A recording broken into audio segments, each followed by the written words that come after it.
Welcome to Inspiring Narratives, your favorite channel for uplifting stories, renewed hope, and cultivating a deeper connection with Allah subhanahu wa ta'ala. Discover with me how turning to Allah can lead you to amazing changes in your life. Assalamu alaikum rahmatullahi wa barakatuh. We're back with another uplifting story that will, by the grace of Allah, strengthen your faith and renew your hope, inshallah. Let's start by sending peace and blessings on our beloved Prophet Muhammad sallallahu alaihi wasallam. Allahumma salli wa sallim wa barik ala Sayyidina Muhammad wa ala alihi wa ashabi ajma'in. So today I want to share a story about how things can turn around in the most unexpected ways. Honestly, by the time I hit 42, I had completely given up on the idea of getting married. I just wanted to live my life, like everyone else, focusing on my faith and accepting whatever came my way. Marriage wasn't even on my radar anymore. I had just handed everything over to Allah. When people would bring up the topic, I'd brush it off, thinking it wasn't something that was possible at this point. There didn't seem to be any hope left for marriage or becoming a mother. You know what made me start thinking this way? It was the conditioning of all the people around me. People would say that once a woman is over 30 or 35, her chances of getting married dropped significantly. And I kept thinking to myself, if that's what they are saying about women in their 30s, what hope is there for someone who's in their 40s? People always used to say if a woman passes the age of 40, it's difficult for her to get married and have children. I had entirely moved on from thinking about marriage. However, when I turned 43 and started facing health problems like ovarian cysts, I found myself questioning everything. The societal pressures began to weigh heavily on me, making me feel that being single at my age was something abnormal. Then, during a doctor's visit one day, I met a woman who was 46 years old, just a few years older than I was.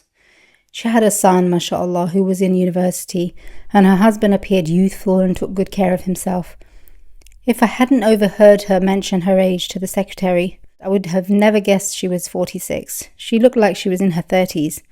She was chatting with my mother, saying how her pregnancy had been a surprise, and how she felt a little awkward about it since her son was about to graduate from university and get married, and here she was still having babies.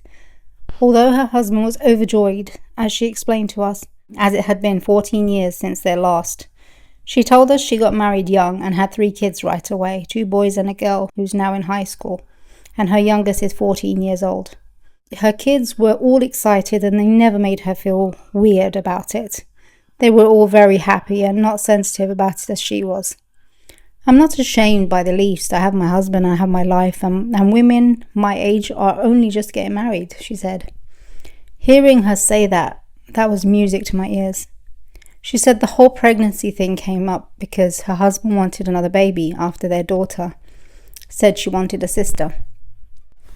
He would continuously make Istighfar and Dua for a baby sister for his daughter. My daughter would say, "Why didn't you give me a sister? I want someone to visit me later, someone who will be there for me when you get older and can't keep coming and going with me." I used to joke with her father about her wanting a sister.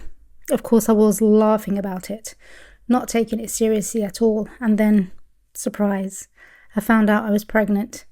I was shocked. Marriage, kids, age, it didn't stop her from enjoying everything. At this point, I had pretty much given up hope. I was feeling low, like life was just heading in a completely different direction for me. Then I met this woman who's married with grown kids, and she's so excited and happy about this new chapter in her life. It really made me think, wow, women are getting married in their 40s. I'd heard stories like this before, but I never really believed them. I guess I never fully accepted it as a possibility for myself. Then she told me that her cousin had just gotten married a little over a month ago at 40 and was already expecting a baby.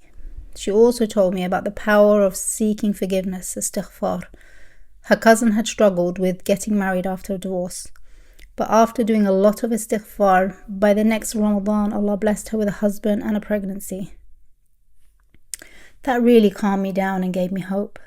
So I joined her support group, where they shared their experiences about Istighfar and other forms of remembrance, Dhikr. I started doing it too, regularly saying Astaghfirullah and La hawla wa la quwwata illa billah. There is no change or strength except from Allah. Over time, I started noticing little changes in myself and in my life. That woman had her baby girl and she looked even younger than before. Then one day she contacted me saying she wanted to meet up. We decided to grab a bite at a restaurant nearby, since we lived close to each other, but usually just communicated through WhatsApp or Facebook, with the occasional phone call. When we met, she brought up something totally unexpected. Her brother. He was a bit younger than me, had been married before, but had been dealing with issues with his wife for about 2 years. She had filed for divorce and was pushing for it. They had older kids, with the eldest being 13 years old. He was looking for someone around his age, someone in their late 30s or early 40s, who would accept his situation. I was honestly surprised by the whole thing and told her I needed time to think it over and talk to my mum. When I got home, I couldn't believe how things were unfolding, especially after I'd committed to seeking forgiveness and putting my full trust in Allah subhanahu wa ta'ala. After reflecting on it, I started feeling more open to the idea, especially that I saw that he was serious and respectful about everything. I spent a week praying Istighfar, asking Allah to guide me towards what was best. I even started having dreams that reassured me and gave me peace. Eventually, I agreed to meet him, and within 10 days we were engaged. We got married within 2 months. He turned out to be such a nice guy, kind, educated and hardworking. His family was so welcoming. I felt like this was a blessing from Allah subhanahu wa ta'ala, a beautiful answer to my dua. By the way, before all of this, I was about 88 kilos, almost 90. A couple of years ago I had been slimmer, but I had let myself go. So I decided to follow a simple diet, which I always used to follow when I wanted to lose some weight. I kept making dua for good health and well-being, and that Allah would make me beautiful. I ended up losing 17 kilos. I've never managed to lose that much ever. I know it's from the dua that I was making, alhamdulillah. Now people tell me I look like I'm 25 or in my early 30s. They say I look 10 to 15 years younger than I actually am. And then the biggest surprise. I found out I was pregnant. I'm now 7 months pregnant and everything's going smoothly, alhamdulillah. This whole experience showed me that when things seem delayed, it's just because Allah has something better planned for you. Allah really blessed me through my commitment to seeking forgiveness and doing dhikr. He brought the right people into my life to guide me, and I'm so grateful. I pray that Allah blesses you all with what your heart desires too. To any sisters who are still waiting for their turn, I hope my story gives you hope. What a wonderful story. The most important thing is to have faith in Allah. Start practicing istighfar. It's powerful. And so is la hawla wa la quwwata illa billah. And that's going to be our next challenge, inshallah, starting in September. So I hope you're all ready for that.